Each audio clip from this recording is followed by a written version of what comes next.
इस समय middle east में हालात बेहद तनावपूर्ण बने हुए हैं। ईरान, अमेरिका और इजराइल के बीच टकराव अब खुले संघर्ष में बदलता नजर आ रहा है। बीते कुछ दिनों में हालात तेजी से बदले हैं, सैन्य गतिविधियां बढ़ गई हैं और पूरे क्षेत्र में डर का माहौल है। हाल ही में अमेरिका और इजराइल की ओर से ईरान के खिलाफ सैन्य हमलों की खबरें सामने आईं।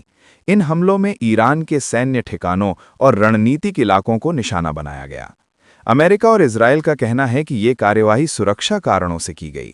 वहीं ईरान ने इन हमलों को सीधी आक्रामक कार्यवाही बताया। इसके बाद ईरान की ओर से कड़ा जवाब देने की बात कही गई। ईरान ने साफ शब्दों में कहा कि वो चुप नहीं बैठेगा। कुछ ही समय बाद मिसाइल और ड्रोन हमलों की खबरें आने लगीं। ईरान का दावा है कि उसने मिडल ईस्ट में मौजूद अमेरिकी सैन्य ठिकानों को निशाना बनाया है। ये जवाबी कार्रवाई कई देशों तक फैली हुई बताई जा रही है। मीडिया रिपोर्ट्स के अनुसार जिन देशों में इसका असर देखा गया है, उनमें Israel, Iraq, Qatar, Bahrain, Kuwait, Saudi Arab, Jordan और यूएई शामिल हैं। इन सभी देशों में अमेरिकी सैन्य मौजूदगी है। हालांकि हर देश ने नुकसान की आधिकारिक पुष्टि नहीं की है। अमेरिका ने कहा है कि वो अपने सैनिकों और सहयोगी देशों की रक्षा के लिए पूरी तरह तैयार है। इजराइल की तरफ से भी सख्त जवाबी कार्रवाई के संकेत दिए गए हैं। मिडिल ईस्ट में एयर डिफेंस सिस्टम एक्टिव कर दिए गए हैं। सैन्य ठिकानों पर हाई अलर्ट है। हालात किसी भी वक्त और बिगड़ सकते हैं। इस पूरे घटनाक्रम पर अंतर्राष्ट्रीय स्तर पर भी चिंता जताई जा रही है।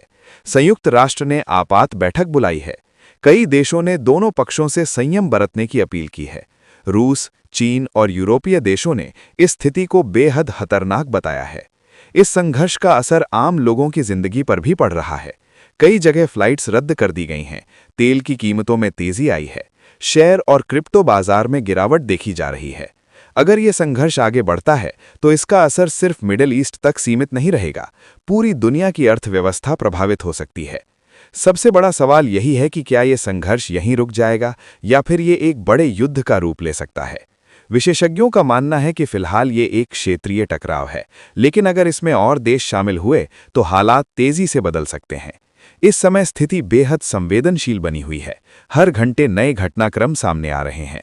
दुनिया की नज़रें मिडल ईस्ट पर टिकी हुई हैं।